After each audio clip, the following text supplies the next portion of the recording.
Willkommen, Huanan, and welcome to FTR's Division 2.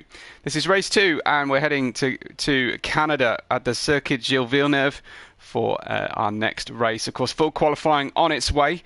My name is Webbo. I'm here to take you through proceedings as usual, and let's start off by taking a look at the current standings. Of course, we had our first race only last week, so the standings are as the drivers finished. Stoffel has 30 points, Avelak on 25, then Ricky on 22, Salzmeister on 19, Punaki on 16, we've got Brad on 14, Bota on 12, Cowboy on 10, we've got Panda on 7, Esitronic on 5, and Maxstar also on 5, with Ron on 1 point. No one else has scored any points so far, but the combined constructors totals between Premier Division and Division 2 are see Alfa Romeo leading the way on 82 points from Red Bull on 60. Alpha Tauri have 48, Ferrari 40, and joint 5th place Williams and Mercedes on 26 points. McLaren still to score, unfortunately, for the Woking-based Papaya Orange team. Welcome if you're joining us on the stream. It's great to have you with us. Great to have you and everybody here in FTR. Do let us know if you're here supporting a driver in particular, or if you find a new favourite while you're with us for tonight's coverage. We'll be underway very shortly for you, I hope. I think people are being given the ready up command, so the green ticks are filling our screen. They'll be there almost completely. We do have a couple of absences.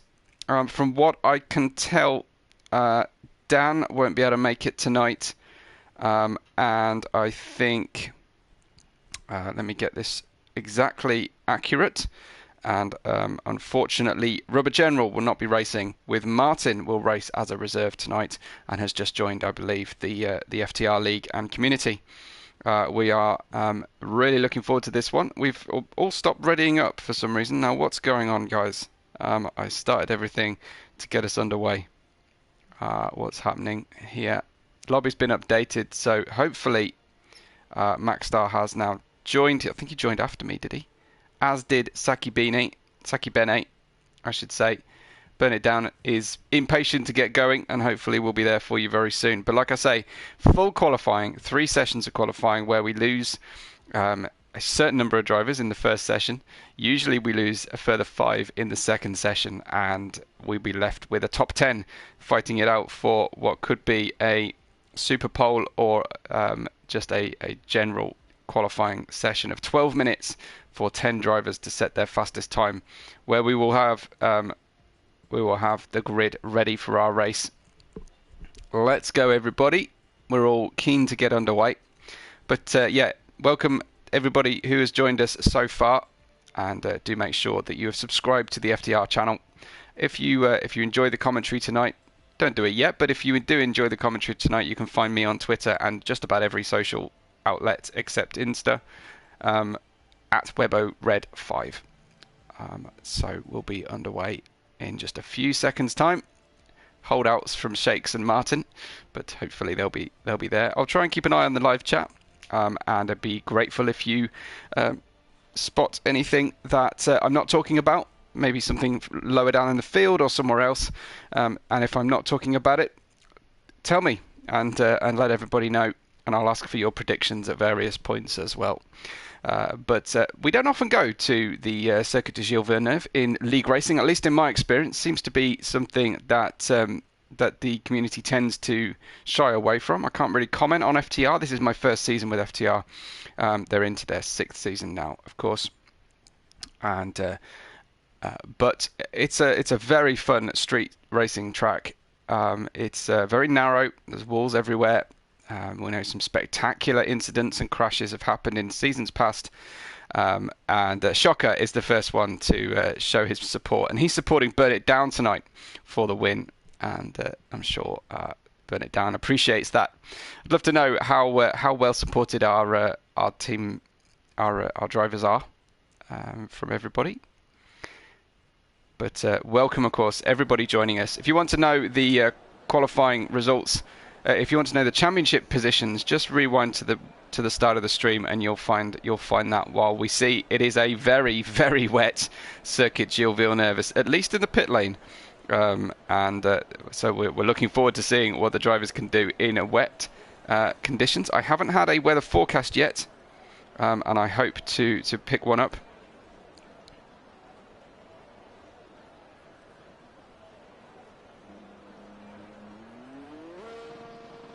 I'm just now messaging the driver chat group. Hopefully I'll get an update. And Joshua says, let's go Ferrari. Joshua, are you a Premier Division driver by any chance for Ferrari? Would that be a fair assumption? I'll have to give me slightly more information than that. But full wet tyres on the drivers so far. And we've got 18 drivers for us tonight. Thank goodness we've got rid of load shedding. Can we get an amen to that from everybody? And K1 says, you've got this Burn It Down. So another Burn It Down fan. Punaki was the first one on track, but it actually looks like it's going to be Burn It Down who is in front on the race circuit. And what a fantastic camera angle we just had there. Forgive me for being facetious. And yeah, Joshua confirms he is tier 1 awesome. So that's good. Are you here to pick up strategy, or to give your opinion on other drivers' strategy, or just here as a Ferrari teammate and ready to lend your support? That would be good to know.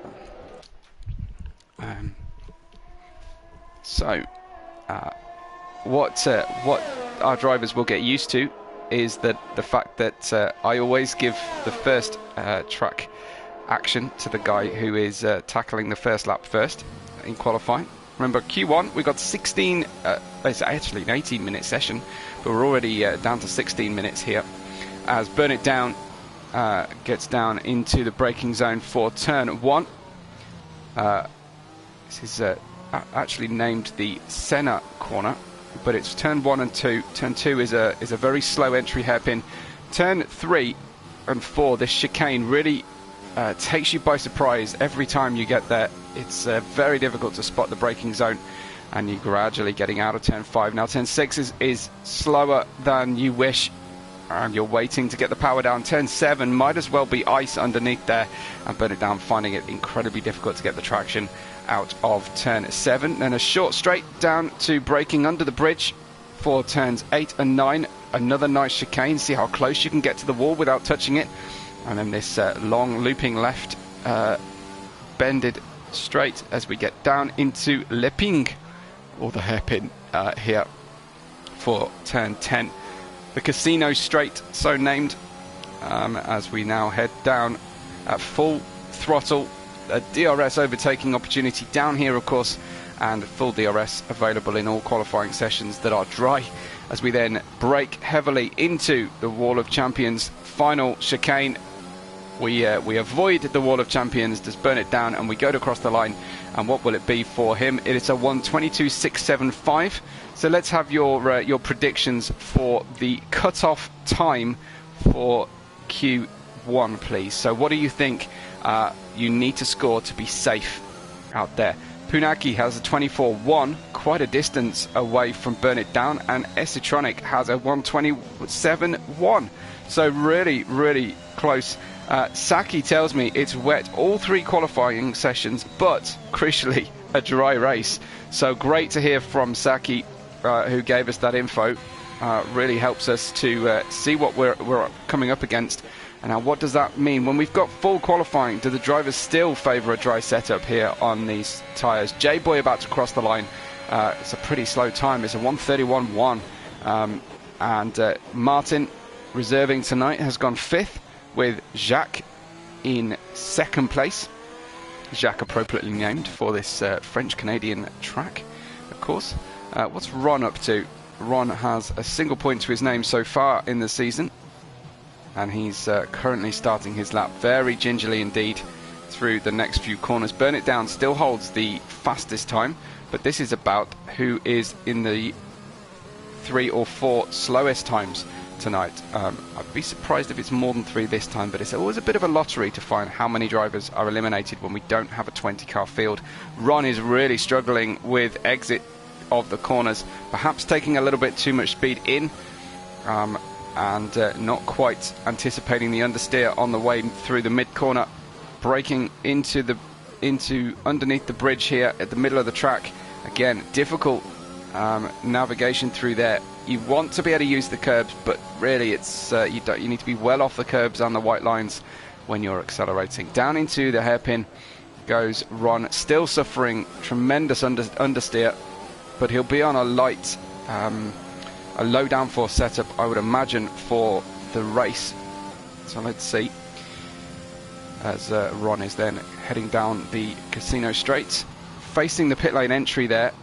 You have to slam on the brakes. Very difficult in the rain to pit safely, but hopefully that won't be a problem as Ron goes to the line from P14. Where is it? It's P10 at 1:26.527, and I wonder whether our drivers will just simply be staying out the whole qualifying session. It's P2 for Shakes in the Ferrari, and that'll be popular with Josh in the chat there.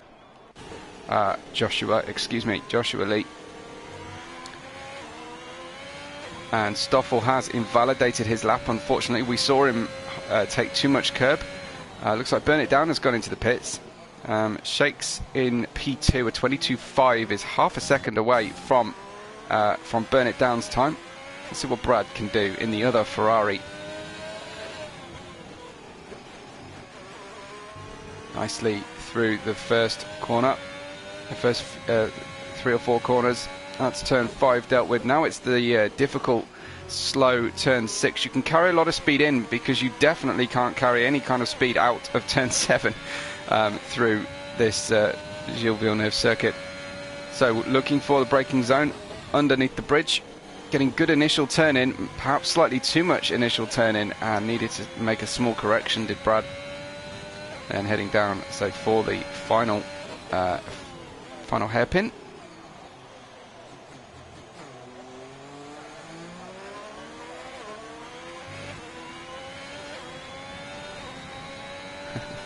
Dominic says Joshua Lee is a bot, so and you have the same surname. Are you related at all? Shakes has a new fastest lap. He did stay out there and gets a 21.995. These wet tyres will not be at their best on the first lap. Jacques has gone for a intermediate gamble. Let's see if that's worth it, as Brad makes it a Ferrari 1.3 with a Mercedes 2.4 currently, and Wesso goes 5th. I'm interested to see how Jacques tackles the next one. No time yet for Max start. Let's join him. There's a yellow flag in the sector he's just been through, but it won't affect his race. Heading towards the line then. And over the line, a 1:23.926. No improvement well, not much of an improvement. Up to P10, halfway up the grid order. So, who is actually attacking a lap at the moment? Difficult to say, but we haven't seen Avalak yet, what he's up to. Dominic says that Josh is his little brother. Okay.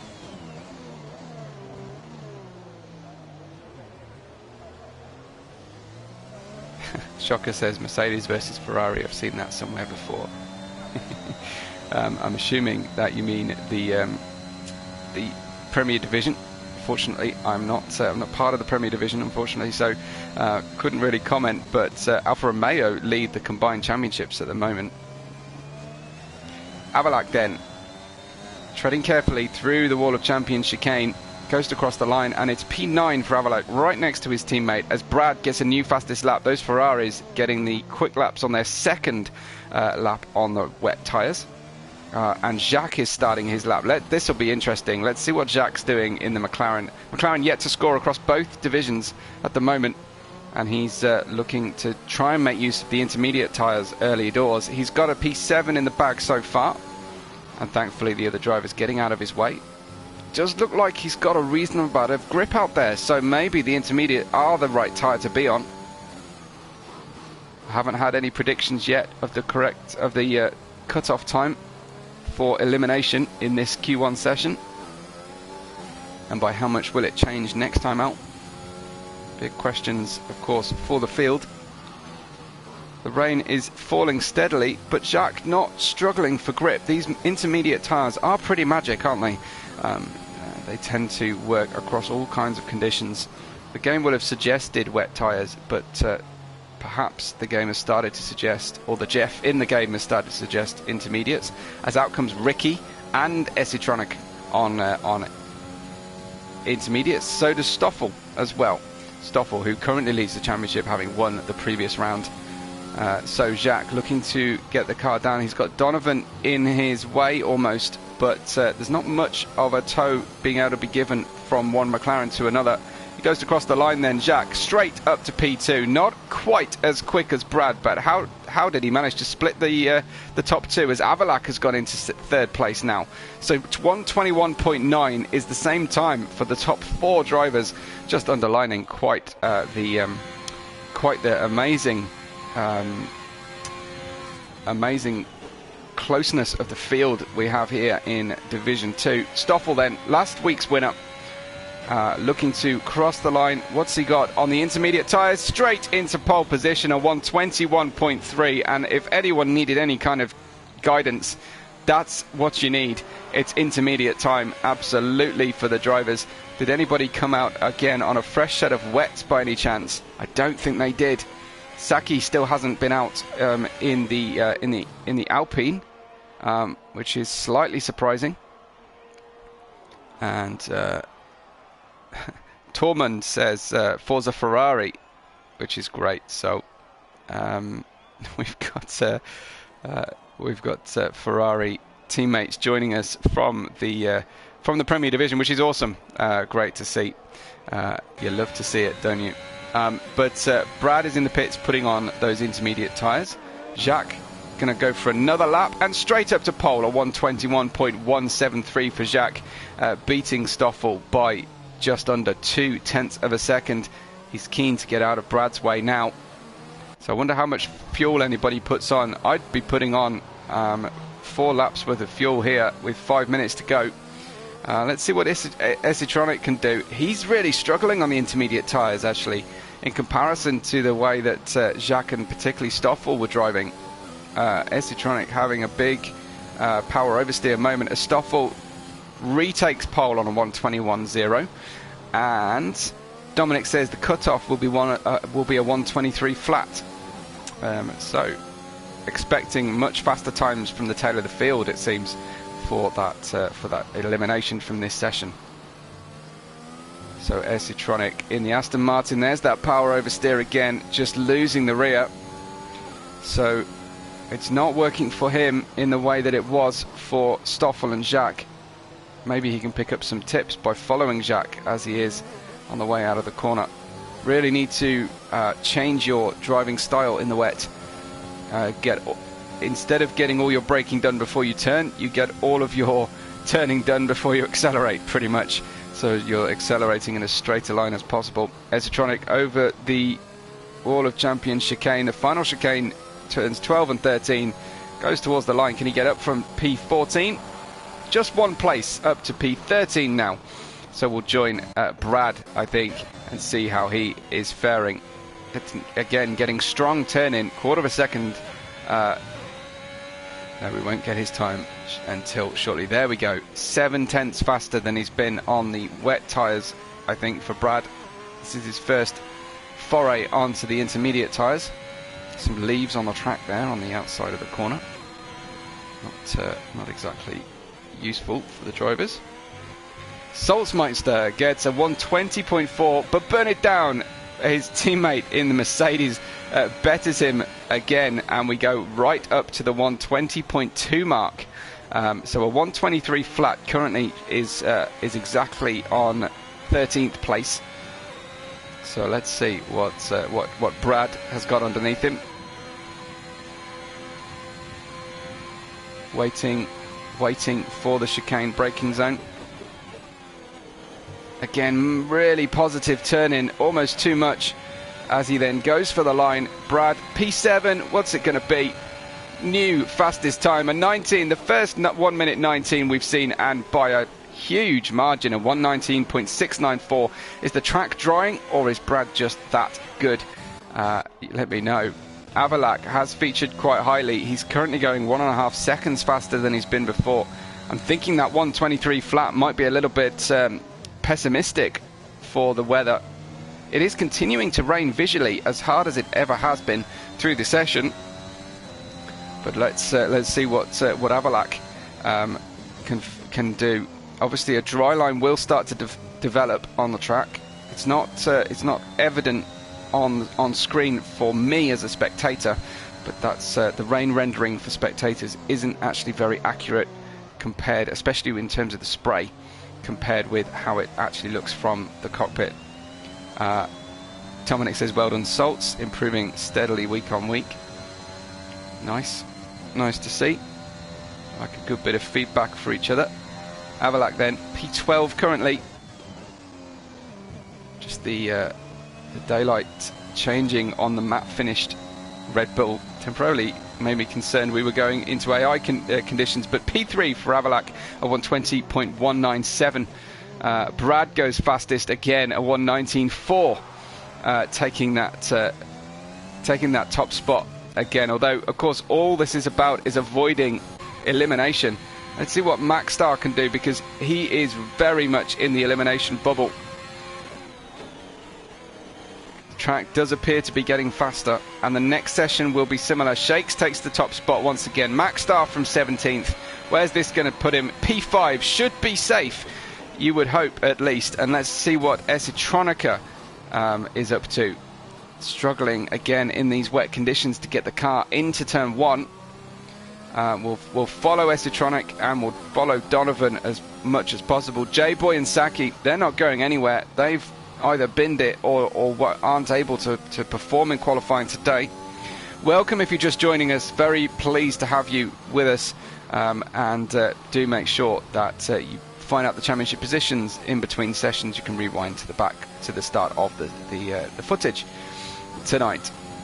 Make sure, of course, that you've liked the video and subscribe to the channel as well. Esitronic going through the turn 8 and 9 chicane under the bridge there. There's a yellow flag ahead of him. He's a quarter of a second faster, but is that enough to keep him safe? He's going to need a better third sector, you feel. And again, struggling with the tail.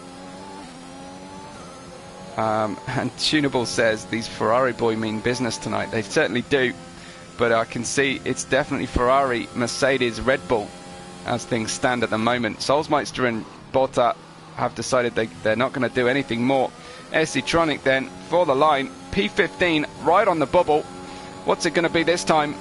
No improvement. No improvement on his actual spot. He went faster at 21.253, but it's not enough. Donovan though closing out the lap. Can he haul himself out of elimination zone? Let's see, as he crosses the line, he should be safe. He takes the checkered flag. P12, 120.766. Now Jacques. No one would be expecting Jacques to be out of it, as we see Martin parked up on the exit of the hairpin. Here comes Jacques. He was right up there at the start of the session. Can he get himself away from the elimination zone? We may lose P16 onwards. We may lose P15 onwards. He doesn't want to stay where he is. Jacques for the line then.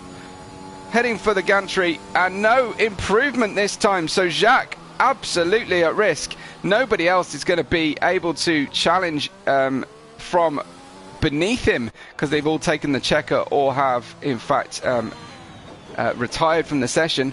Maxstar trying to go faster, but I don't think there's any much point, is there? In P7, he's through.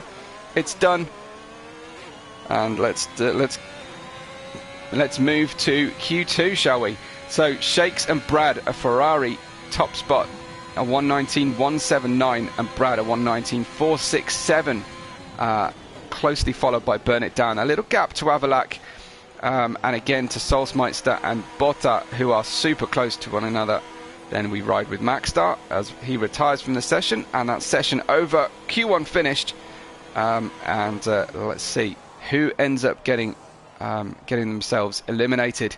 Will it be 16th? Will it be 15th onwards? Answers on a postcard. So I've already told you about the top guys. Maxstar 7th, Stoffel 8th, Ron in 9th, Punaki then in 10th, then drivers who will need to improve to avoid elimination next time. Wezzo, Donovan, Martin, Ricky and Jacques just made it because we lost 3 cars. It's Esitronic, J-Boy and Saki Benny who will have to sit out these next 2 sessions and enter the race very cold indeed. Hopefully they've got a good book, or they'll enjoy the stream. Maybe we'll see the stream numbers jump by 2 suddenly, and we'll see what they're up to. Not a great deal of likes on the video yet, please guys. Try and help that out. We are expecting wet session for the whole of qualifying, so this next session and the one after. And it does look to be raining a little bit less right now, so a good track evolution will be the order of the day. I think we've got, is that a Williams of Martin, or is it actually a Botta who has come out of the pits? It is a Williams. It's Wezzo who is first out of the pits this time.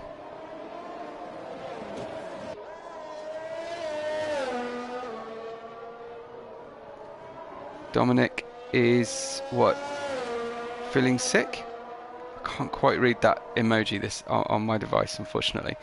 But what's that all about? Is it the conditions for the drivers? Anyway, flags flying, rain covers on. There's that, you see that little lump of Armco sticking out under the bridge. I always get worried about that particular area of the track, the way that piece of crash barrier protrudes into what could be a braking zone. I'm surprised we haven't seen more accidents there.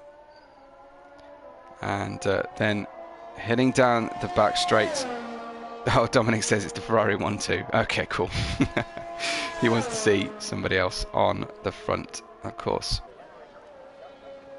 Who are you supporting, Dominic? Have you already told me that? I'm not sure you have. Maybe it's Mercedes, though, by the look of things. So, Wezzo tackling the lap. He's gone for intermediate tyres. I imagine everybody has after their experience on the previous lap. Very little rain actually falling from the sky, so this could be very important for the drivers, because it could be that this is the driest the session will be. So always good to get out early, always good to be circulating the whole session long. Just fill the car up with fuel. You won't take that bigger penalty. Dominic's here for Red Bull. Okay. And Francois says, come on Punaki and Ricky. Support from Francois Pitou. Excellent stuff. So got lots of fans or teammates across divisions. Great to see the co-division support there. It's really cool. So good first and middle sector for Wezzo. Needs to keep the lap valid. So it's all about the Wall of Champions left now, pretty much. So intermediate tyres, as I say, very little rain actually falling, if any. But does that mean that we expect there to be rain to fall later in the session? 12 minutes to go here, and Wezzo crosses the line. What does he get? It's the fastest time so far, a 1:20.596. Of course it's the fastest time so far, Webbo. It's the only time so far. Ricky goes 20.517. Donovan at 0.894. Then Stoffel, a new fastest time of 20.2, but burn it down straight back up to the pace that he had before at 19.625. If the track continues to dry, those times will get faster. But if we do get some rain, then this could be it for the session. So it could be a one-shot Q2. But skies do look quite bright. Maxstar, well held, well saved on the way out of the corner. P7 currently, P3 at 20.247. 400th slower than Stoffel, but a good early pace in the car. See what Jacques can do in the McLaren. Shocker says burn it down strikes. Yes, so certainly 1-0 to burn it down in Q2, isn't it? Very good first lap. Jacques then for the line. He's been quick at various times. It's P2 and 19.7, very close to our leader at the moment. Should we watch, see what Salzmeister can do here. He's through sector 1, trying to get the car out of turn 7 now. Very, very difficult traction zone, turn 7. Using all the gears in that short straight. I wouldn't be surprised if we see some drivers not make the 7th gear, just to make that braking that tiny bit easier. Fewer gear changes to actually run. Nice late apex through the hairpin from Solsmeister. Not really sticking to the dry line though, and DRS has been enabled. That's an indication that we've got dry conditions. So will we see dry tyres? I'm pretty sure we will. So looks like the session is going to get drier rather than wetter. Through the final sector comes Solsmeister, survives the wall and crosses the line in P4, a 19.8, just 2/10 away from his teammate. And if that's an indication of how close the times are going to be, we're on for a special one. 119.1 though from Brad on Inters. I do think we will see dry tyres shortly. And now league owner Avalak in the Red Bull. Good result last week, and hoping to repeat that, of course.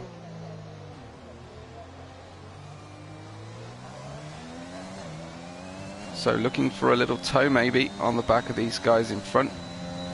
We'll be allowed to use DRS on intermediate tyres. How weird does that feel? But I would have thought we'll be expecting some tyres to come in. He didn't even want to complete the lap, did Avalak. He's keen to get out there on the right tyres, and Shakes has invalidated his lap.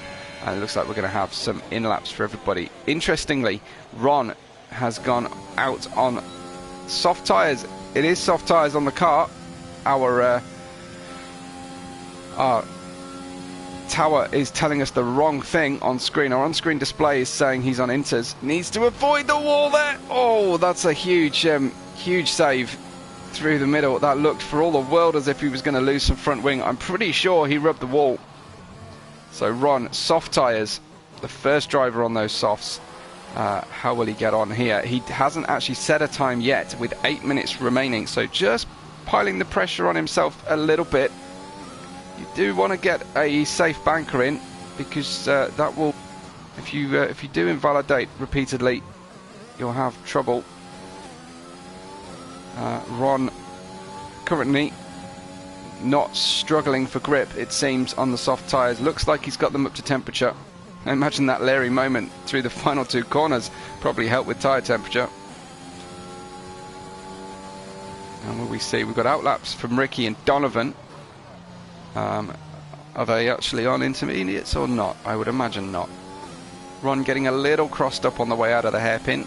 Would probably prefer to avoid that.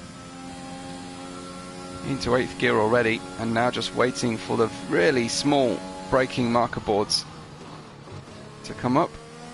Again, very aggressive through the final 2 corners. Doesn't want to leave anything on the road, and a top time at 1 minute 12.4, and that underlines exactly what tyre you need to be on right this moment. Yeah, look, Burn It Down is on soft tyres, so awesome stuff.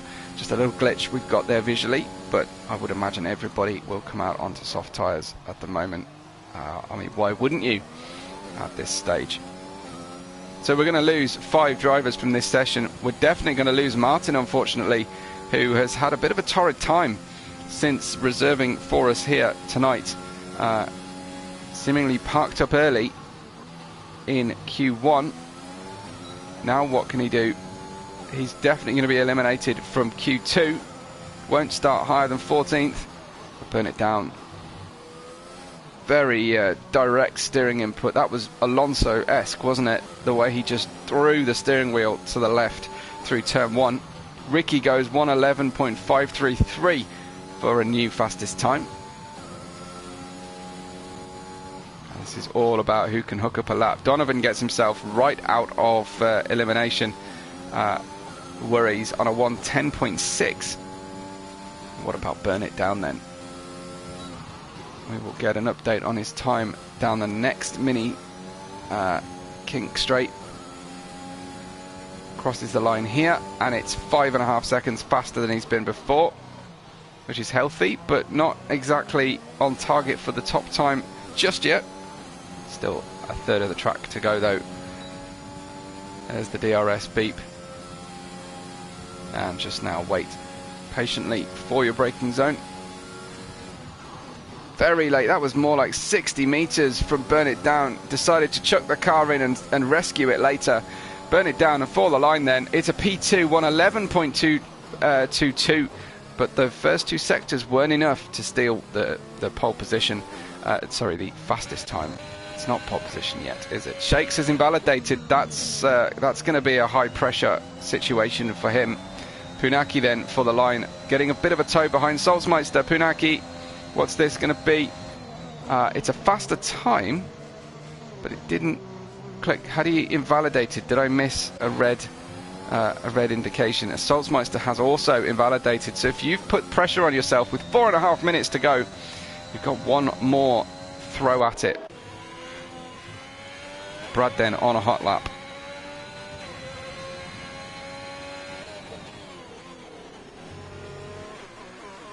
Ferraris have been quick tonight. Rides that outside curb, seeming to have grip to spare on the way out of turn 7. Over the 8 and 9 chicane, probably leaving a little bit of speed out there for another lap. Doesn't look to be going full send just yet, Brad, but he's quicker. He's got the purple middle sector. Burn It Down has gone faster still at 10.6 on his second lap on the soft tyres. You've got to be careful here because I think they will start on the tyres that they set their times on here, although because we've had a wet session to start with, that might not be true. It may be for free choice of tyres for everybody, but Brad gets the new top time at 10.326. And just underlining the kind of pace he's got at the moment. Shakes down into the hairpin. Purple middle sector for Shakes.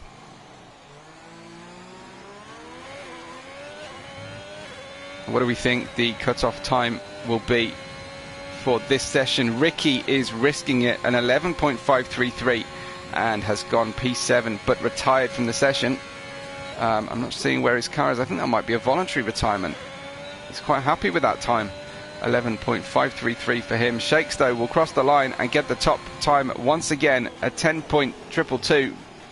Shakes a new fastest lap, and Botta interestingly has put mediums on and is probably anticipating having to use those tyres for the next session, for the start of the race. So could be a tactical decision there from Botta, well worth keeping an eye on if he successfully gets through.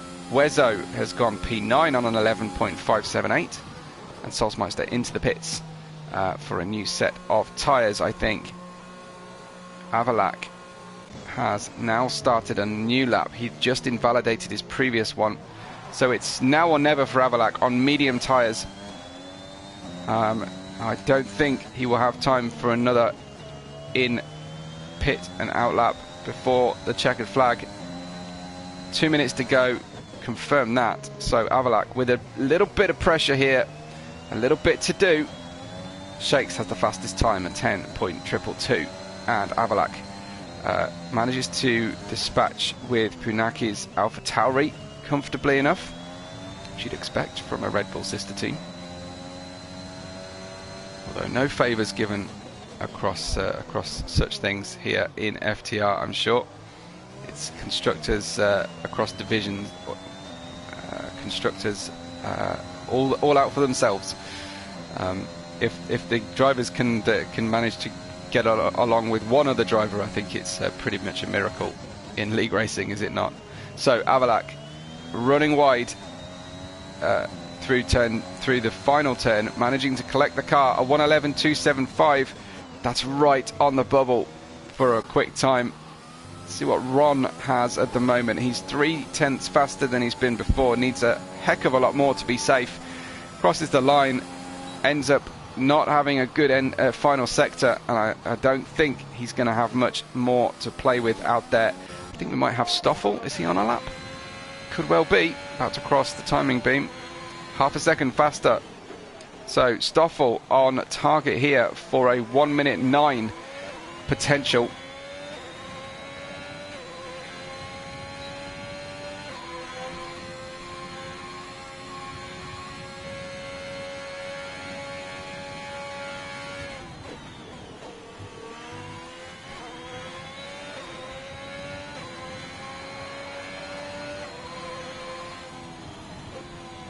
So a 1 minute 9, 8.64 for Stoffel, the new fastest time. But it's all about who's at the back, I guess. Ron's going to go for another lap. I imagine he didn't have a lot of ERS remaining. Should we have a quick look? No, he's going to have to do this all without any real battery to spend. Heading for the line then, Ron from 13th. Can we climb any higher? We can get to 12th only. 12th only, and I think Avalak is going to survive this qualifying session. He's going quicker on this lap, but no one can go faster than him that is currently behind him. Avalak wipes out, perhaps slightly carelessly, but deliberately maybe, to finish his session out. Wezo, is he actually going to be on a lap? No, he's doing an in-lap. That's your session, your Q2. Stoffel with the fastest time, and we've lost, unfortunately, Bodda, Ron, Ricky, Solsmeister and Martin. But a very competitive session out there we've had. So half a second separating the top 4, just about. Close in the midfield as well. And we'll be right back with Q3.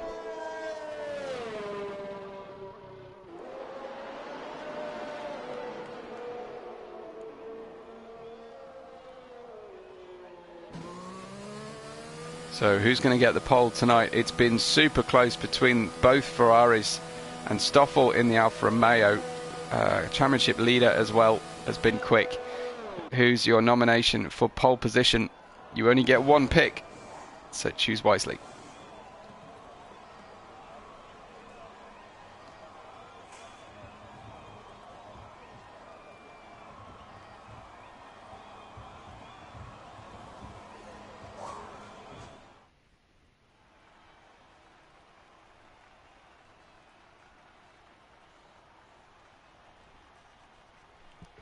So there's your finishing order of Q2.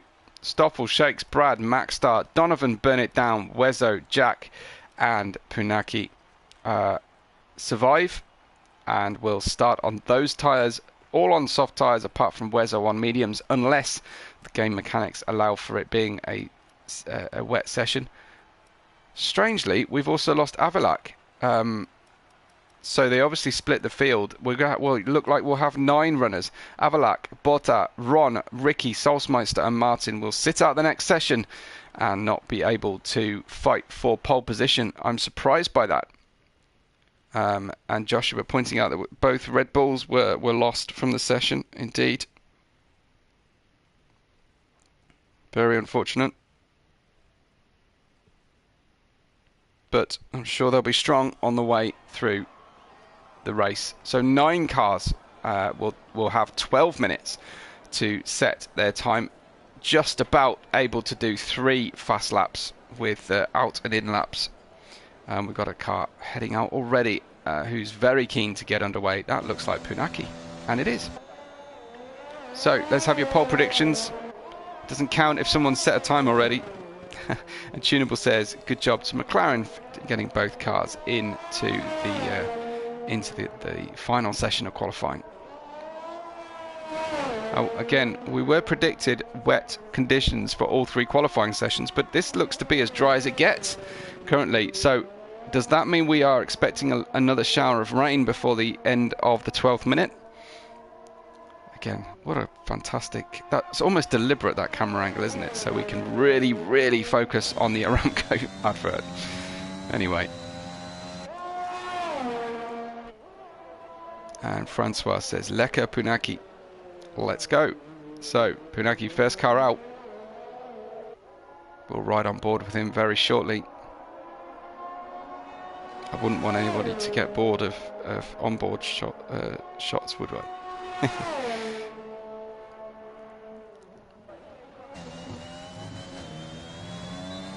And Punaki then, first car to attack a hot lap.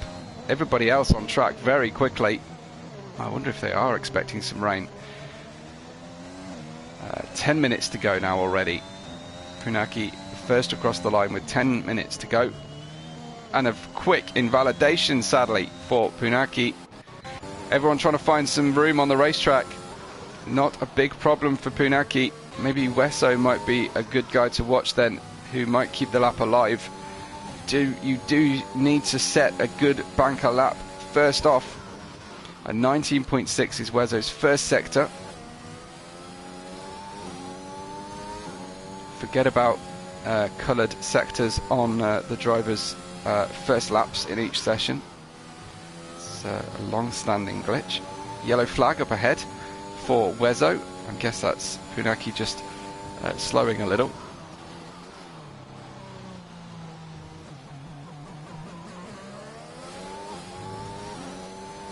And we slingshot out of the awesome hairpin, one of the best hairpins I think in the game, maybe in the world. I don't know, can you name a better hairpin for me than that final one there?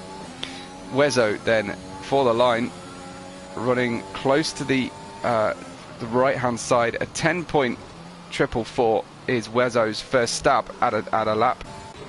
Donovan gets a 10.904. So second place by a little bit of a distance. Brad then across the line. He's slowing. 10.0. He'd invalidated. There we go. That was the problem. Max Start heading across the line. A 10.495. And it's very close to the top already. Now we're battling for pole. Burn It Down on fourth. Jacques in fifth. With uncharacteristically slow banker laps. Maybe that's a charge lap. Maybe that's what they're doing. And they're doing quick charge laps. And Stoffel probably here just going for 2 laps overall, really delaying his exit.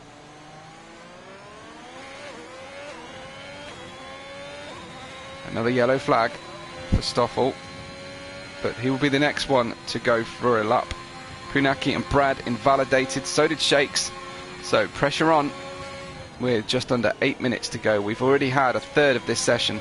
Stoffel on the outlap. And let's see how he approaches that. Of course, on over to the left-hand side for the best angle into the first corner, down the start-finish straight. That isn't really entirely straight.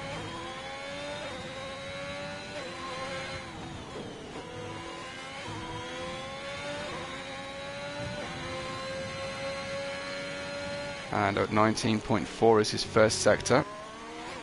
Riding those curbs with confidence. Stoffel really getting a very good exit out of turn 7.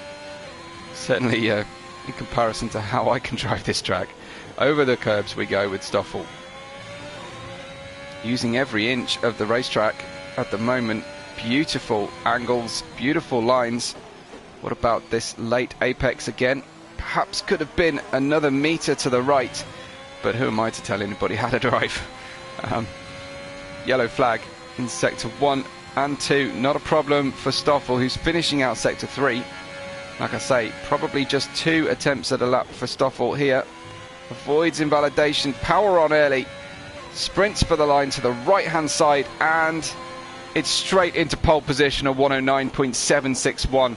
That's how it's done for Stoffel. Really getting a good lap on the board first of all. Now he can push like crazy in his final attempt with not a care in the world. A 109.761. Fantastic early time. And we've got other drivers on the way in.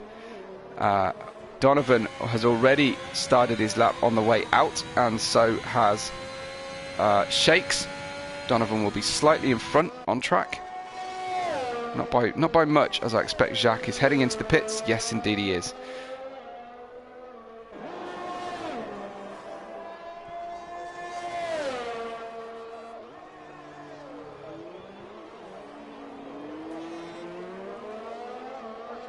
Waiting then for the next attack lap. Will Donovan be able to get a toe? No, the Alfa Romeo too far away for Donovan.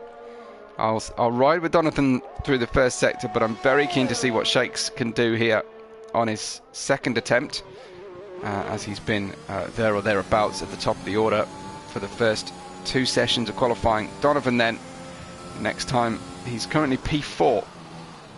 10.9 his top time. There's a big window for drivers to get between second and fourth positions. 9/10 of a second there. big open door for those drivers, if I can avoid mixing my metaphors. And it's a 4.5 improvement for Donovan. Let's see what Shakes is up to. He's approaching the first sector. Timing beam. Whoa, nice exit. High revs. And a 19.4 is his time on the on this particular sector. This first valid lap attempt. Where's Donovan? He's got nearly a second improvement. Donovan, tremendous stuff. Not quite enough still to take the pole position, but Donovan really on it. Shakes a 41.596. Let's go back to Donovan to see him through the final chicane. Oh, shaves the wall of champions, does Donovan. Opens the DRS at the same time up to P3. That'll do very nicely indeed. And let's see, can Shakes take his customary position at the front of the order for tonight? Waiting for that clock to slow down on him, and he crosses the line. It's a P2 only. 109.971 is his best time, and his teammate just a few hundreds of meters behind him. Again, very wide, not quite as wide as we saw a couple of moments ago, but Brad crosses the line at 109.622, new provisional pole, and Max Star gets up there to P3 into that window I was talking about. But there's a 0.3 of a second window between first and third now.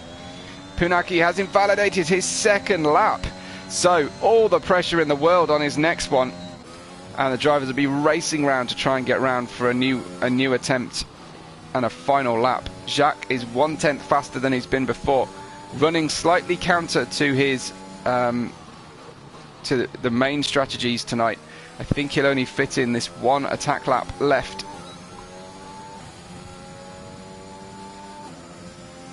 So Jacques under braking, midway point of the circuit, waiting for that second sector update for Jacques. At 11.4 is his best. He's going 5/10 faster, hopefully into the 110. Sorry, but again, that will probably only buy him one additional place on the circuit. It's Brad from Stoffel and Maxstar, Shakes, Wezo, Donovan, Burn It Down Jacques. Punaki yet to set a time. Brad goes faster again at 109.550 as the rain starts to fall here in qualifying. We are going to see some rain in qualifying. Now Punaki, this is a disaster for Punaki. Brad set his lap on 2-lap old soft tyres, and Punaki really has no choice but to stay out and attack the lap. He must make this one stick. It's not going to happen. Punaki pushing too hard. Maybe he's racing to the pits for a new set of tyres, but it's going to be too little too late. I don't think anyone's likely to go faster. Only Punaki had that opportunity, and he's heading to the pits. Big drama at the end of our session, and of course Punaki, unable to make to post a proper time, has cost himself dearly. He'll be starting P9 unless he can factor some kind of miracle. Away to the end of the track, then he'll go for another lap, I think. But the rain is falling harder. Is it falling hard enough for there to be a loss of grip at all? I definitely think so. Look at it, struggling already. Punaki, we'll see how far he is away on his first sector update, but no time set so far for Punaki. Crosses the line at 21.116. Don't think that's going to see him anywhere near the other drivers as the rain starts to collect on the halo. Drama for Punaki, unfortunately. Francois, what do you make of your driver so far tonight in Q3? Great to have so many of you with us for this qualifying session.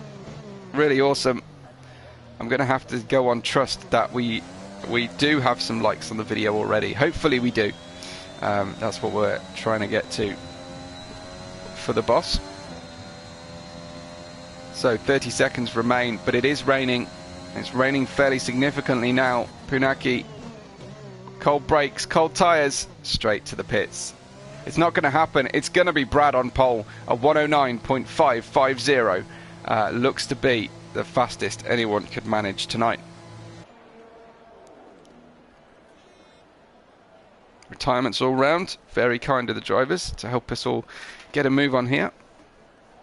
And Tunable says, what a lap by Brad. The Brad Meister 74 is back. Awesome stuff. So Brad, 88 F1, gets the top time. That is 109.550. 2 tenths faster than Stoffel in the Alfa Romeo. Then Max Star, spoiling the Ferrari party somewhat in P3, and is 4 tenths back from the lead. Then we've got Shakes in fourth. He's been quick tonight, no doubt. Then Wezo and Donovan burn it down, not able to really capitalise on his session. 1.4 seconds off the pole is not representative of Burn It Down's time, but he's going to need to avoid trouble like Carlos Sainz did not away from the start. Then Jacques Slater in 8th place. Punaki, as I mentioned far too many times for his sake, having not set a time in P9. But we'll get first choice of tyres, of course, which is great. Give me a little update, if you will, on the on how many likes we have on the video so far from your perspective, and if it's too low, go and like it for us, please. But in all seriousness, let's get some predictions in for the podium, please. As Purina says, pressure is high. Absolutely. So, bright sunshine though, completely different racetrack in the cards for the drivers.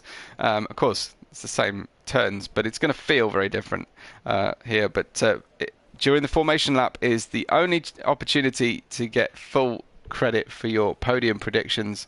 Hopefully you can do that for us very soon, and we'll be underway for our race. It's been a cracking qualifying session already. Time for race 2 though, around Canada here in Division 2.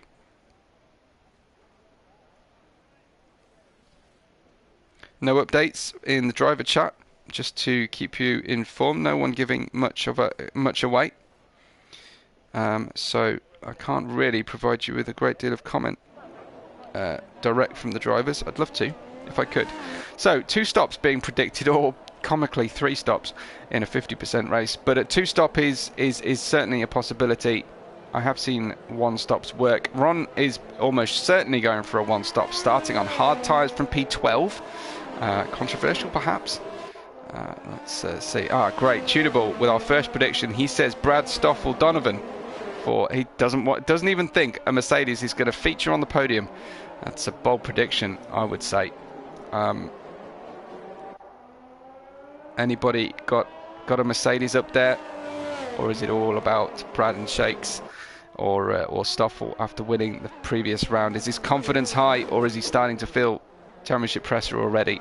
I would doubt it, quite honestly, but you never know about the way drivers view things. Francois says bad luck for Punaki. Sure, indeed. And Shocker saying hoping for a Burn It Down P3. Okay, what do you reckon for Ps 1 and 2, Shocker? Joshua says Brad, Shakes and Solsmeister. Well, I'll have to trust you guys to keep track of all of this. Saki Benny, J-Boy, Ezitronica and Martin were eliminated in Q1 in reverse order. Then continuing the countback, Solsmeister, Ricky, Ron, Botta and Avalak, the Red Bull pairing, out in Q2. And we saw just recently everything that happened to the top drivers as they they going down the casino straight at the moment towards the Wall of Champions, and will be there very soon. Shocker says the battle is going to be on fire between Alfa and Ferrari. Burn It Down says if it rains. Is that for a P3? Burn It Down. Well, I don't think it's certainly not forecast to rain. I don't know how accurate our weather forecasts are. Another completely different pit stop strategy. Another load of rubbish from AWS, as quoted on the game. They'll be wanting that to be sorted right out, won't they, in the next game? They're putting their badge all over it, and it's always complete rubbish. But anyway, soft tyres on just about everybody apart from Weso, Avalak, Botta, J-Boy and Saki Bene on mediums, with Ron on those hard tyres that are going to be real trouble for him. Brad will take the pole. He'll be on the inside into turn 1, the outside of turn 2. Always a little bit controversial here in Canada. And we are getting our lights underway for you. We have 5 lights in the second race in the championship. And it's go, go, go in Canada. Brad getting a fairly good start. Shakes trying to find some room on the track around the outside of Max Start. Oh, the Alfa Romeo very slow, stopped on the apex, and that's going to affect Shake's front wing for sure. He's lost some front wing performance. Donovan already screaming by up to P4, and Shakes has got a long lap to drive a street track without a front wing. Shocking really then to see what happened to Stoffel as they all sort of careered around him. You've got a Williams going across the apex there and dropping down the order. I think that's Martin, who can't find any good luck tonight. Can Martin with Burn It Down up to P5, just ahead of this battle we watched with Shakes and Punaki, who gets past as soon as they start turning and accelerating at the same time. Of course, with that reduced downforce he's suffering. Can Maxstar close on the leader under just slipstream alone? It does look like he's picking up a good tow. I don't think it'll be enough. And again, we get another prediction. Korn says Brad Stoffel Wezo. Ooh, see a Wezo up there. And then TH3 says let's go Punaki, I think is what he's planning on. But anyway, we're underway. We're 2 laps deep. Ron is moving up on the hard tyres. I was not expecting to say that. And of course, Shakes into the pits. Will he put those mediums on? Or will he change to hards? We'll see. He's going to go with mediums. I'm surprised that he hasn't gone for hard tyres, but maybe he just really doesn't like running the hard tyres. So it's Brad, Maxstar and Stoffel, your top 3, followed by Donovan. Burn It Down in 5th place, excuse me, up 2. Punaki up 3 from 9th place as well. And then, of course, problems for Shakes and Wezo, down 12 each. It's not working out at the moment, is it? But the race is long. There's 35 laps around this very short track, comparatively, around Circuit Gilles Villeneuve. Stoffel looks like he's tucked right up behind his rival Maxstar. Should be ahead under braking. Takes a wide entry to minimise the chance that he'd be wiped out. Donovan now on the attack for Maxstar. Down towards the inside. Isn't quite all the way alongside. They will run side by side. Very good racing between the two of them. And Maxstar positioning his car to the inside now. Hopefully not putting the squeeze too much on Donovan on the way into turn 3, and successfully defending the place. But it's Brad, Stoffel and Maxstar, your new top 3 on lap 3. Burn It Down closing on Donovan as well, and going to make this a 4-way battle for P2. But at the moment, Brad is checking out. 1.9 seconds his lead at the front of the field. Avalak and Botta taking each other forward on the medium tyres into 8th and 9th now, after starting 10th and 11th. So they're moving up well. Shakes some 12 seconds off the rearmost driver on the lead tyre, on the starting tyre I should say. Burn It Down looking to get a good exit here.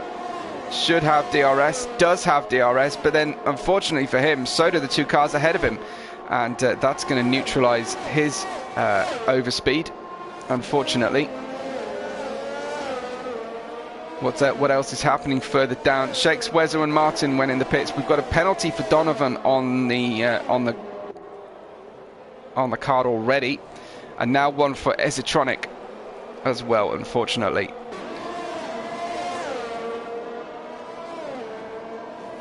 So how did everybody else read that turn 2 incident between Stoffel and Shakes? Was Stoffel just being cautious?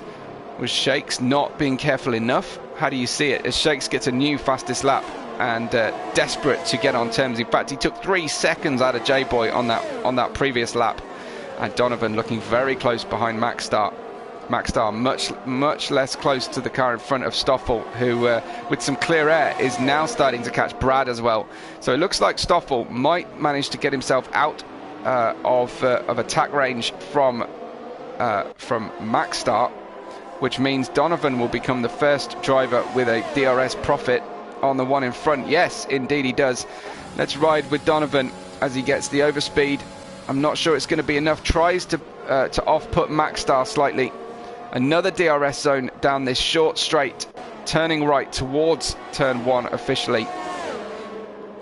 Thankfully, they haven't been so silly as to name that little left kink. Oh, Too much entry speed for Donovan. Can't get the job done on Maxstar, but I think his rival that was behind him just pitted. Burn It Down in the pits in 14th place now onto the medium tyres. He won't. Well, he does lose a place to Shakes. Shakes' undercut was so strong just there. Let's just see that having those two fast drivers together could often and does often result in them slowing each other down on their overall race pace unless they're particularly good mates and they know what they're doing. But Burn It Down surprisingly coming back out behind Shakes, who had already pitted, although Shakes is going to have a bit of a conservation job to do on those medium tyres, isn't he? Lap 5 complete, 30 to go as Donovan now resumes his attack on Maxstar, but having made a bit of a mess out of turn 1, he'll be hoping for redemption the next lap round. Was that a scheduled stop for Burn It Down? I don't think so. Could have been going for some for some damage repair. Maxstar making a mistake through the final chicane, picked up a penalty in so doing, and made the job for Donovan much easier. Donovan up to P3. It's now Brad Stoffel, Donovan, Maxstar, Jacques, Avalac and Botta, your top 7. Followed by then Ricky Lau, Ron, Solsmeister, Esitronic, your top 11. Saki Benny, Punaki and Burn It Down, with Shakes just in between them in 14th and looking to try and rescue this race if he can. Let's go down the grid a little bit. The Red Bulls are line astern. I wonder if they're cooperating with one another or not. We'll see quite what the threat of Helmut Marko is to these two drivers, and whether they're going to play nicely. How brave is Botta feeling to breeze on past the league owner and his teammate?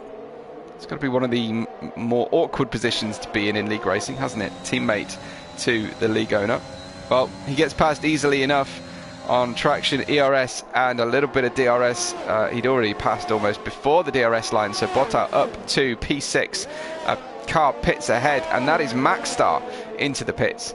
So that it promotes Jacques up to P4. That means it's Ferrari, Alpha, 2 McLaren, 2 Red Bulls, your top 6.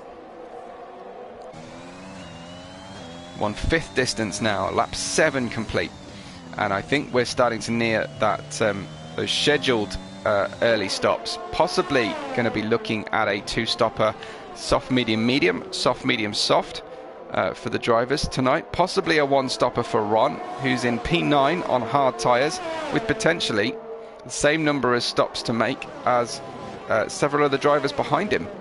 Could be in a good position here, Ron, if he can keep those tyres awake and alive, and he can avoid a safety car. He might well make some profit here over everybody else. Of course, a safety car would favour someone running on hard tyres, because the deeper into everyone else's stint they go, the more flexible the strategy call is.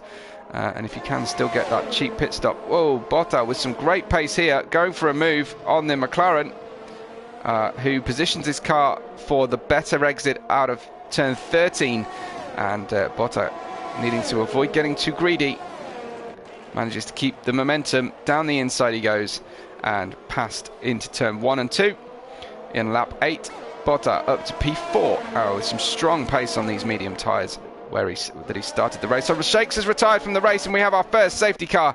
What happened to Shakes and Esitronica? They were both out of the race very early. They smashed themselves into the pit wall at the Wall of Champions. We've lost Shakes and Esitronica. There is drama for you on lap 7. Safety car deployed. What does that do to everybody's strategy? It's a bit early to be ruining people's strategies, but it's about right for Brad Stoffel and Donovan, Jacques, Ricky and Solsmeister still yet to pit. Now driving to their deltas, of course. Stoffel slightly quicker at this stage on the safety car lap against Brad. I would expect to see these two guys going in, as I would expect to see Donovan in as well. There we go.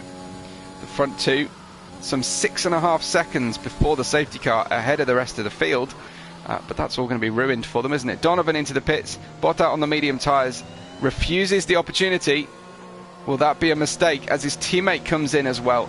Jacques may have to queue here. Yep, he's queuing for a few seconds anyway. Is that medium tyres going on to Jacques' car? He should have been held there, frankly, but he's released in the path of Ricky.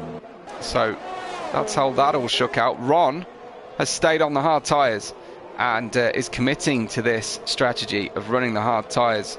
So very, very interesting to see the drivers who turned down the opportunity to consolidate their gains so far. Botta went past the leaders, but it's Brad and Stoffel on fresh tyres with Donovan just behind. And anybody else pitting? It's Saki, Benny, Solsmeister and Martin have all pitted at the tail of the field. But Shakes and Essitronic both out of this one. I'll just try and get a word from the drivers. So bear with me.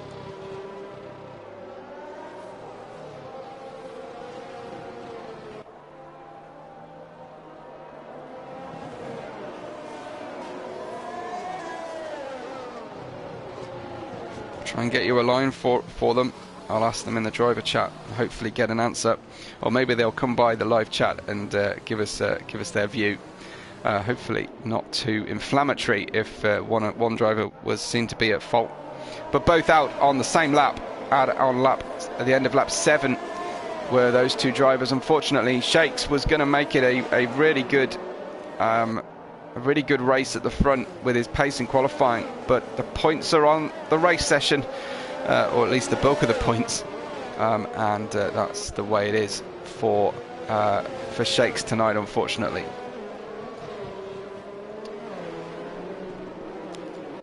So safety car into lap 9 now.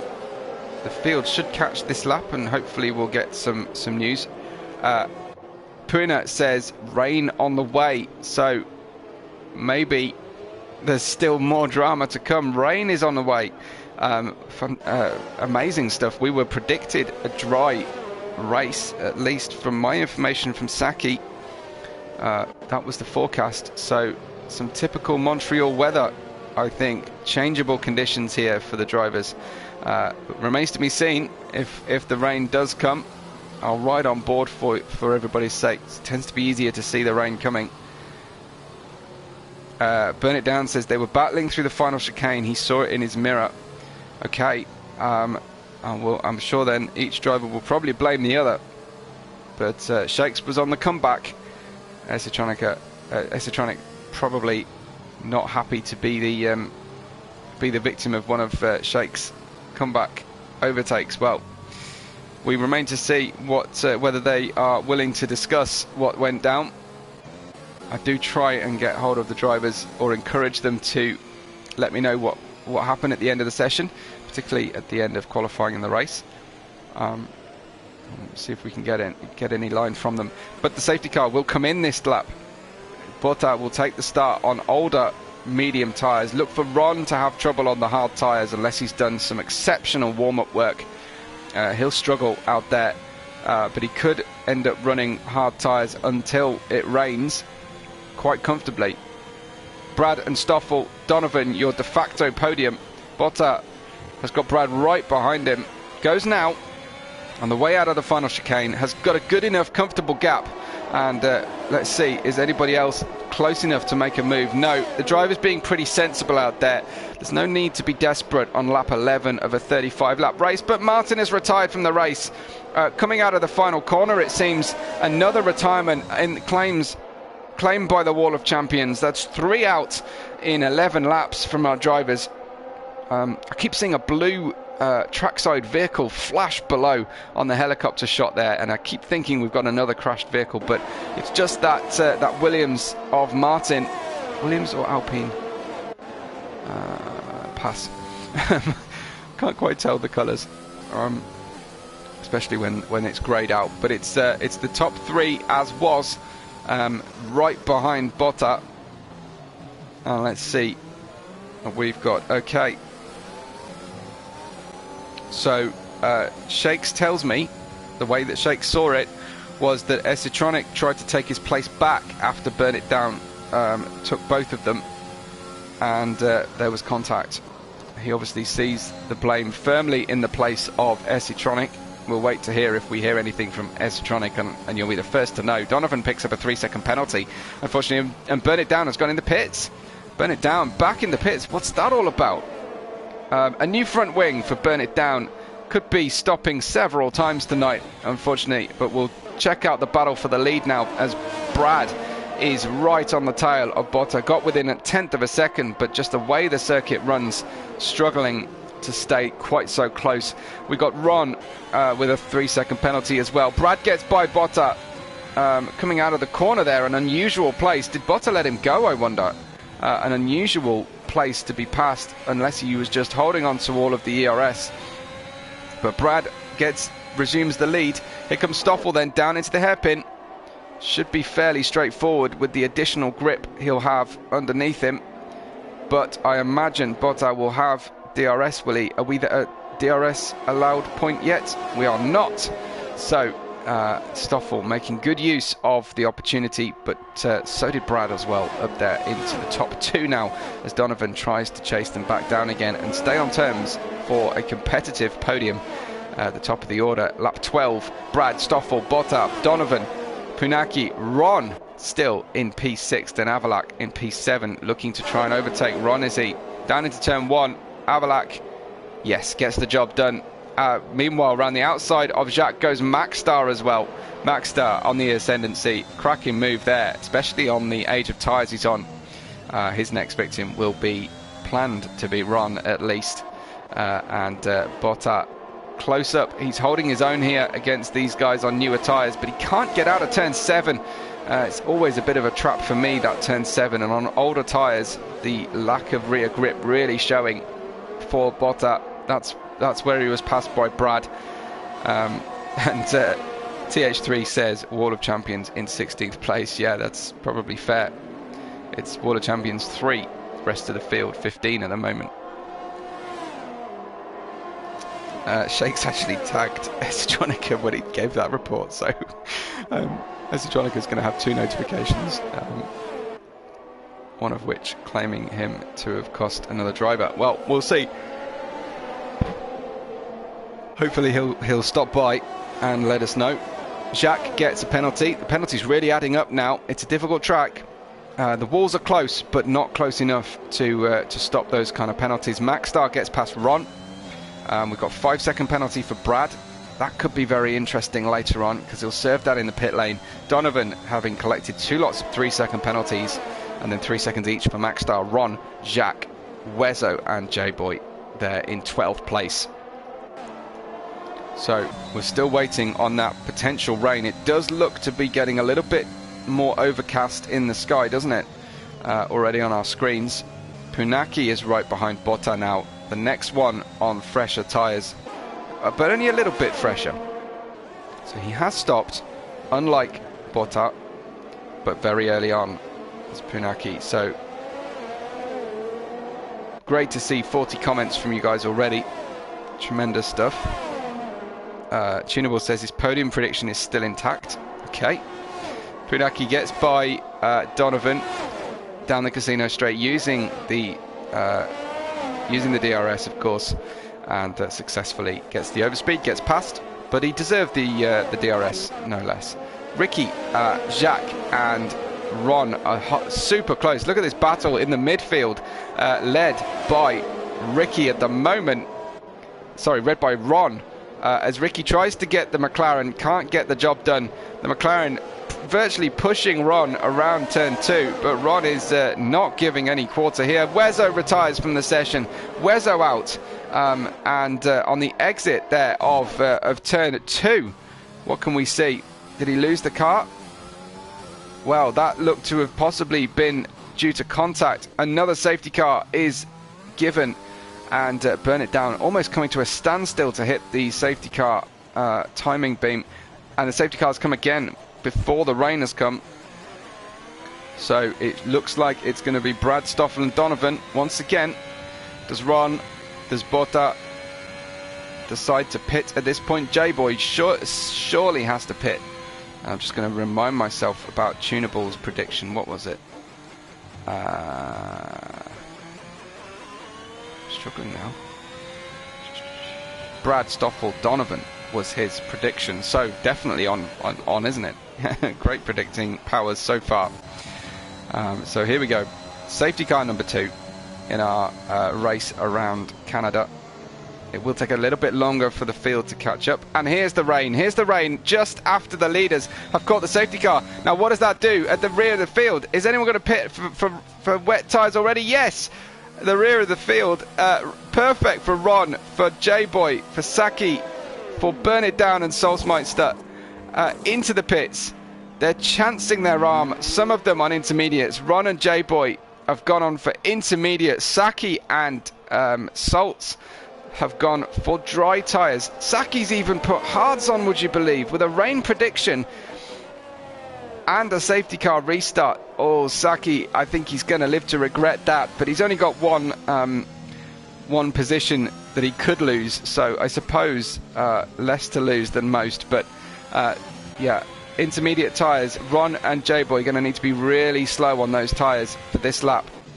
And really interesting to see what they can do. Can they catch back up partially to the safety car? I'm sure they can, because the safety car's only just coming out of the hairpin. It's got the whole of the casino straight to run before these guys can even have the option of pitting. But the rain is not very strong at the moment. They could extend the safety car and make the intermediates a much more likely tyre to be in effect if the rain falls more, the longer the safety car runs for. Is that what they're going to do? Brad goes in, Stoffel goes in, and Donovan too. Perhaps the rain is harder for the drivers than I can see on my screen at the moment. Botta in, Avalak, Maxstar, Jacques, and Ricky. What does this do for Burn It Down? He was the last one into the pits. Ricky getting a 5-second penalty. Remember, Brad had a 5-second penalty to serve as well. Ron could get them all. Is Ron going to get everybody on the hard tyre starting strategy? I think he might. I think he might do it. Oh no, 3 cars have gone past him. He gets Punaki, so he's up there into P3 for Ron. Tremendous stuff from taking a chance on the very difficult tyre, on the hard tyre from the start. Lady Luck has definitely helped him out a little bit there, hasn't it? Well, brilliant strategy from Ron. It's really worked out. I don't know if it's brilliance or luck. Let me know in the chat. What do you think? And as Tunable said, if Brad pits, he'll serve his 5-second penalty. Yes, I think I was just building up to saying that, or managed to say it. I'm afraid the old memory rehearsal loop is a little bit thin when it comes to trying to do a broadcast at the same time. Stoffel, Donovan, Ron, Punaki, J-Boy, Brad. And would you say there's a chance it's too premature for these intermediates? Oh, it does look to be getting wetter suddenly, so the drivers will be pleased that it's not just a very light and short shower.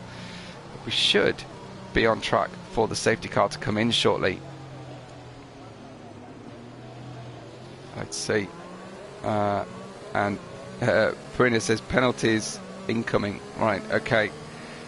Safety car will come in this lap. Stoffel, after winning the previous race, the only race we've had so far in this season 6, he will be at the front of the field on equal tyres to everybody else. Everyone on inters now. They'll be tough to manage if the rain stops. We could end up with a 4 or 5 stopping race for some drivers. We'll wait to see Stoffel going for it. When will he decide? Will it be as early as possible? No, he's going to hold up the cars, and that's problematic. Ron hits the back of slightly of Donovan, I should say. I don't know if he goes by Don. But Donovan on the attack. No major move, but Maxstar looks like in the Haas. Looks like he's moving up. Yes, Maxstar moving up against Botta. Trying to anyway. Botta with good grip on the inside. Maxstar should have a good exit. The rain is really starting to pool now on the track surface, and scrambling for grip go our midfield pack. Brad on the ascendancy, trying to get these moves done quickly. Might be guilty of being a little bit hasty, but he knows that every place gained now exponentially helps his race time overall. He's got the inside aisle. He's actually defending right now from Botta, who goes the long way around the outside. gets a squeeze from Brad, has nothing, will take none of that. Thank you very much, says Botta. We're going to keep fighting. And Brad should have the inside line now. Of course, no DRS under wet conditions, and Brad hits the back of the Alpha Tauri, slowing for the second time tonight. Brad has not anticipated the speed at mid-corner of a car in front, and that is very difficult. J-Boy looking good on these intermediate tyres as well, coming up against Punaki now. J-Boy featuring much higher in this race than he started it. But it's a problem. It's another crash for Brad. He gets Jacques on the inside, wipes out both of them. Jacques unable to make it through, just about got into the pit lane. Jacques wipes out Brad. Did Brad suffer damage as a result? Not visible damage at least, but he does seem to have Avalak strong on his tail. This is very, very difficult stuff for Brad tonight. He's got to feel like a pinball in a pinball machine. Being bashed from pillar to post he goes through this race, and it's just not working out for him. The rain continues to fall on lap 19 of 35. The cars, for some reason, still haven't cleared those leaves on the track. Avalak gets Brad. I wonder if Brad has picked up some side pod damage after that contact with Jacques. Brad will be reporting everybody, I think, tonight, left, right and centre. And Ferrari, well, not happy unless the stewards can provide some sort of recompense, but they can't give places back to someone who suffered a crash. They could only penalise drivers who did the crashing. Let's see what someone's got to say. Tunable saying, what does the penalty count look like? Yeah, let's have a look. That's a good prompt. Donovan on 9 seconds, J-Boy on 6. So Donovan just needs 3 seconds clear of J-Boy, who needs 3 seconds clear of Botta, who's driving very strong at the moment. He hung out there. He refused the first safety car opportunity to pit, and he's going for waited for the inters as well. But Stoffel has pace in the wet and in the dry. He's checking out. He's in P1. Alfa Romeo, don't forget, lead the Constructors' Championship across both divisions going into this race, and currently are riding first and third in this Division 2. Let me know if the Alfa Romeo drivers in Division 1, in the Premier Division I should say, are quite so strong as these two are in their respective fields. Who drives for Alfa Romeo, and do you rate them? Would be my reworded question, I suppose. Stoffel, Donovan, J-Boy, quickly then followed by Botta, Punaki, Max Star and Burn It Down. Avalak not far behind. Little gap then to Salzmeister in 9th. Ron in 10th. We've got Brad, Jacques. Oh dear, Brad's got Jacques right behind him. That's not great, is it? And I think on new tyres, is that? Brad did have to pit. He's putting new intermediates on, as did Jacques after the new front wing as well. Somewhat of his own doing. You might be forgiven for thinking 4 stops apiece for Saki and Ricky, and then 3 or 2 stops for most everybody else, apart from Botta, who's got away with just the 1. So we'll keep an eye on penalties. Lap 21 complete. Oh, as Maxstar goes wide and rubs that exit wall through turn 7. An unusual place. No, sorry, through exit of turn 4. Not the most usual position to have that issue. Maxstar still hot on the tail of Burn It Down. Will he go for it? Not quite. But the driver's really having to work the wheel now to make overtakes. It's not as easy as pressing a button anymore in the rain. The rain does lend itself to us having some really difficult conditions for the drivers. We tend to have more incidents and accidents as a result, of course, of the reduced grip and unpredictable conditions, and sometimes elevated tyre wear. Although these inters are pretty good, aren't they, at lasting. So Avalak, the closest driver to 1 in front as things stand, 0.5 of a second behind. I'll correct myself, it's actually Botta who is closer to J-Boy as they braked for turn 1. Everybody on intermediate tyres, of course. Mixture of stops have been, stop numbers have been deployed across the circuit from 1 to 4. But if things stand as they are, we will see the drivers use those intermediate tyres for the remainder of this race. This will all be on skill, no strategy for the end of this race. Stoffel leads by 3.5 seconds. Donovan second by 1.6 from J-Boy's third place car. You can see how close Botta and J-Boy are right now, but Burn It Down starts to close on Punaki this time. Rain lights flashing. That's not derating, that's the rain light flashing on the back of the car, as you can see, because you've got the little additional lights on the rear wing for the rain. Burn It Down should get a slipstream here, though I believe the slipstream effect is reduced in the rain just due to the air pressure difference when it's raining. Let me know if you agree, or whether even Codemasters have coded that particular element of aerodynamic physics. But Burn It Down is in P6. We've got 12 laps to go, which will go very, very quickly around this short track, don't forget. Let's have a look at positions gained, shall we? 14 up for J-Boy. What an amazing race. Oh, Burn It Down, I think, bailed out of that move.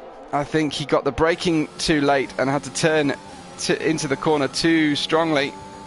Wow. So up 14 for J-Boy, 6 for Solsmeister, but J-Boy absolutely on course for driver of the day here.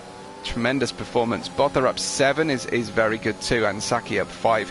Has mostly gained from others' misfortunes, you'd have to say, at this stage of the race. Ricky is some 17 seconds behind the next driver at the rear of the field now. Donovan, good performance too, up 4. I don't expect the positions to change drastically now, apart from incidents and accidents. So that's how things have shaped up. I thought perhaps that J-Boy had a good one, but 14 up is very, very cool. And TH3 says, skill and penalties, I mean. Well, yes, okay, fair enough. But I think not getting a penalty is a sign of skill, is it not? Or am I just talking my way out of a hole? Maybe. But it's kind of my job, you know. Anyway, Burn It Down, 0.3, just under of a second behind Punaki. J-Boy closing on Donovan. J-Boy very strong in the wet now, and Brad as well. Again on the comeback trail. Ron positioning his car fairly and predictably, but in the middle of the track, just to defend, as is absolutely his right, as long as he doesn't do anything incorrect. He knows where he just needs to defend the inside, and drivers won't take too many chances in these conditions. Burn It Down closing into the hairpin. Needs to avoid getting too close for corner exit. Gets a good grip on the exit. This could be a strong attempt here for 5th place, currently belonging to Punaki. Both these drivers have managed to accrue 0 penalties at this stage, but he can't get any overspeed, can he? Really interesting stuff. What can Brad do? Can he avoid running into the back of another driver around a slow corner? This time round he can. And Brad, 3/10, he starts the straight behind Ron. Might need to use a little bit of ERS. So we have a quick check on that metric. Yes, he's got a little bit to play with. He might have to go under braking, but he's just not close enough. Can't get the job done, Brad, at this stage. Ron then, 3-second time penalty. So that will help Brad no end. But Brad has a 17-second gap, even if he does get past Ron, to move up the field. Great 3-way battle for 2nd place here. Donovan, J-Boy and Botta could be anybody's. Botta has just over 50%, so does J-Boy, and Donovan something similar but slightly less. We've got rain still falling with 10 laps to go now. 10 laps to go in our Canadian Grand Prix. You can see the drivers being incredibly careful into the corners. Oh, J-Boy struggling to get out of the hairpin safely.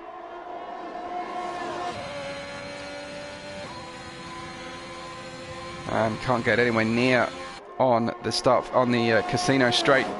Unfortunately, Burn It Down might get Punaki this time. No. Oh, it's so difficult.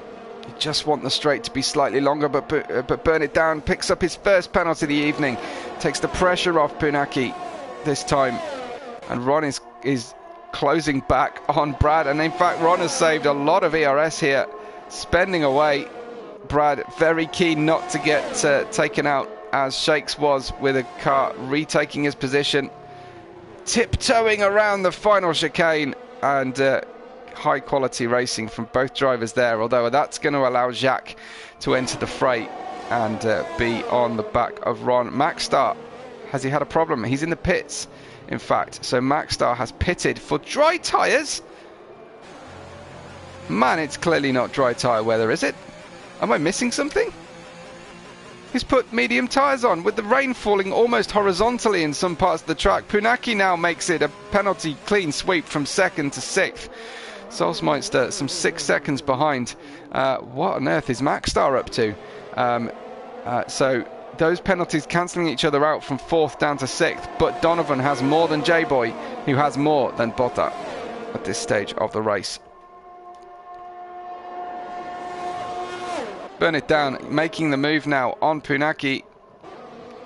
Gets the car stopped successfully. Probably picks up another warning, and Punaki slow in, fast out of the final chicane. Might be able to make a move here. Goes to the inside. Burn It Down almost opens the door, but it's not enough to make a move. And look at this rain falling. Surely Maxstar has to give this one up. He's still on those medium tyres. Should we go and ride with him and see how it feels on that car? Getting wheel spin into gear 6 at the moment is Maxstar. I can only imagine that may have been a mistake on the pit stop. 3-second penalty for Avalak. Trying to get the car stopped. It's a question of can he get it down to speed. Maxstar at least succeeded as far as that was concerned. And we've got our three-way battle for the podium still in operation. Top of the field. Stoffel, though, nearly 5 seconds ahead of the field now as well. I'll take telemetry off now. Not as much of a factor in wet conditions. You really can't deploy ERS as early, and you are on the brakes for longer, so it tends to be a bit easier to harvest in wet conditions, doesn't it? Down into the final chicane they go then. Donovan, J-Boy, Botta, Burn It Down. The order could be very different after penalties.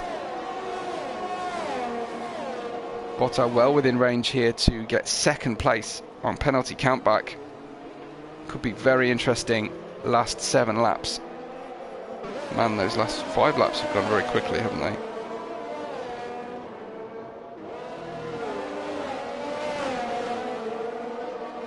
Just checking in with the driver chat room. No news yet from Esitronica. J-Boy, 1/4 of a second back now from Donovan.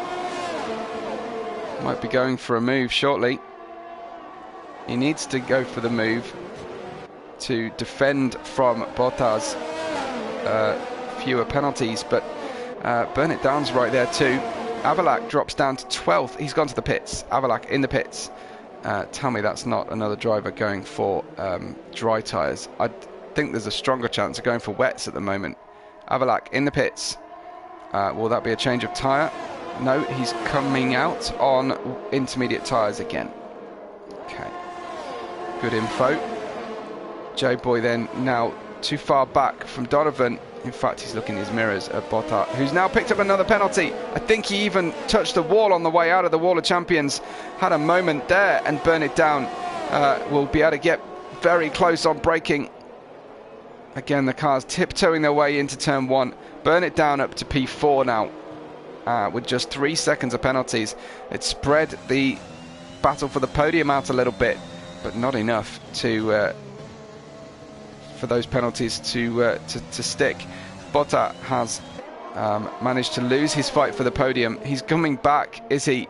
No, he's dropping down. It was, I think, damage when he hit the wall on the way out of the Wall of Champions. I think Botta going backwards as Punaki has overtaken him. and the top and the second, third and fourth place cars now will be a three-way battle for the podium, possibly with Punaki on his way to catching them as well. Again, reverse order of penalties here for second, third and fourth. Stoffel still in the lead though, with 6 laps to go by 5 seconds, and no penalties for Stoffel. J-Boy, remember, up from the back of the grid near enough. The really good performance, but Burn It Down trying to get that little bit of slipstream, perhaps peeled out of the slipstream too early, and you wouldn't want to go too wide through the final corners when the Wall of Champions looms large. Is that Saki Benny in the pits, or is it Avelak back again? Who's in the pits? It's Botta who's gone in the pits. Gone for a new front wing. I didn't actually see front wing damage on the car, but obviously there must have been. I thought maybe it was more likely to be rear wing or side pod, having rubbed the wall on the right hand side of the vehicle. But Brad up to P7 now, thanks to that pit stop from Botta. Another pit stop as well for, is that Ron in the pits in the Aston Martin, interestingly enough. Is he going to go for wets? He is going to go for wets. So Ron anticipating the correct tyre well so far tonight. Is this a stroke of genius with 5 laps to go? Wet tyres going on. Will he be so quick he can make up for that pit stop, or will everybody follow suit? The times are tumbling, the times are climbing as the rain has started to pull on the circuit. Avelak gets a 5-second penalty for speeding in the pit lane. Is that the precursor to a retirement possibly, or not? It would be unusual to see your league owner retire early. No, he is going to keep going. He knows there's points for finishing, of course. Why wouldn't he? But he's coming out. Has he put wet tyres on as well? He has, and so has Saki Benny. So these guys look to those drivers for being quick now at this stage of the race. It'd be good, wouldn't it, if we could see some sort of visual to see who's going quicker or slower at any given time. But all I know is how their lap compares to their best lap, which of course will all be on dry times, so difficult for me to find that information out. One of the few bits of information you do get as a trackside commentator that you don't doing esports. Donovan continuing to hold off J-Boy. Burn It Down struggling to get the car out of turn 7, as is always the case in greasy conditions. Will the leader come into the pits, I wonder, pretty soon? He's coming up on some drivers who are on wets, so if he's still faster than them, I don't think he'll bother.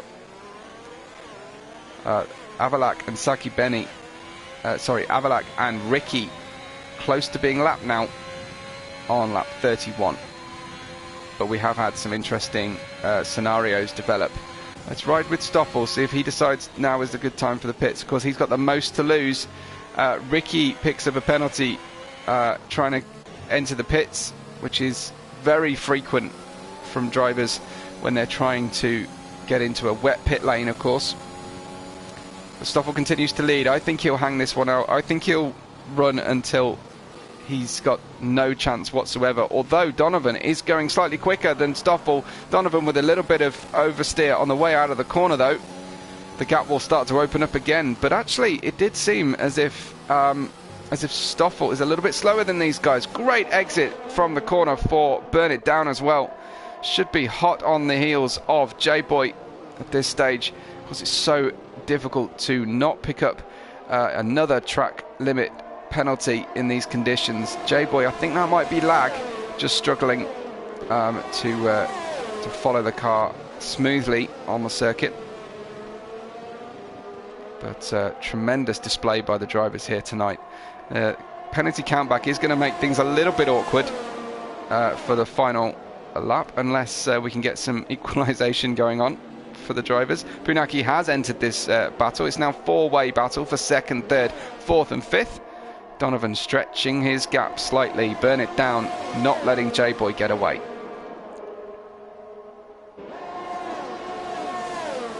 Stoffel's lead currently 3.9 seconds, so he's managed to stabilise that slightly. Maybe he had a bit of a moment on the previous lap and struggled, but this is really where all the battling is at the moment. These are the 4 cars closest to each other on the circuit by some margin. Ricky pitted. What did Ricky put on? Did he put on wets as well? Yeah, absolutely. So Ron on the wet tyres. Let's look at his gap to Maxstar. It's 12 seconds. Avalak's gap to Maxstar, 9 at the moment. So we'll keep an eye on that, because that could be important for whether the wet runners have got pace or it's still the Inter drivers who have got the better tyre on. No obvious change happening at the battle here at the front, but of course pressure is building as we near the end of the race. Just 2 complete laps to run for the leader. That's Stoffel, who still has a chance to take another win. 2 from 2 it would be. Looks like we had a car very slow through the mid section of the racetrack. I think that was Ricky Lau. I think that's who it was. Now J-Boy will finally have a go on Donovan. Runs straight through the puddles. Donovan keeping that inside line. This could go terribly wrong for the drivers. There's less grip on the inside for the McLaren. And yeah, J-Boy had to bail out of the throttle. Lets the place go to burn it down. He'll be vulnerable even to Punaki, will he? But J-Boy trying to consolidate the gains he's already made. Unfortunately, Burn It Down is ahead on penalties. J-Boy's next target, though, will be to stay within 3 seconds of Donovan's car, but he can't get the car out of turn 2. His tyres are a little bit out of condition, suboptimal, as a former boss of the McLaren team would have called it. And we're on the penultimate lap now. Stoffel, Donovan, Burn It Down, J-Boy, Punaki, your top 5. Fantastic race from the drivers so far. Really, really enjoyable mix of conditions, multiple safety cars, and coping expertly here with the challenges of the racetrack. Ron seems to be getting past Botta, because Botta's in the pits for another new wing. Let's have a quick check on who's managing to make those stops work. What have we got? 6 stops for Ricky, 5 for Avalak and Saki Benny.